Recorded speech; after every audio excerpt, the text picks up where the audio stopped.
Alden with short update. May magkakaroon ng meet and greet si Alden for Vivo V70 FE sa SM MOA Central Atrium sa darating na April 11, 10 AM yan. Save the date.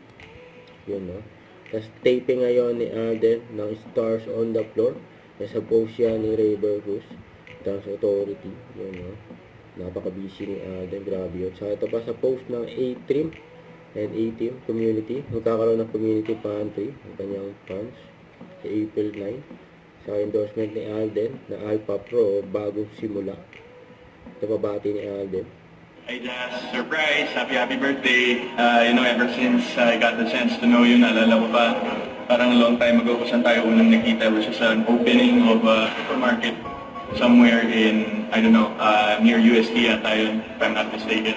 I'm really proud and happy that I got the chance to work with someone who's very talented and who's so into the craft as you. You have a good heart. You know what you want in the things that you do, and you see to it that you always give it your all. And I'm just so proud that I have you as a friend and as a co-worker in the industry. So I wish you more success. Siyempre lagi kita nakikita sa Stars on the Floor.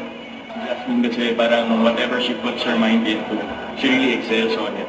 So, as an actress, as an advocate, as a dancer, as a singer, ano pang gusto mong gawin sa career mo, Jazz. I'm always here to support you. And happy birthday. Wish you all the best. And I'm always here for you. Love you, Jazz. Happy birthday.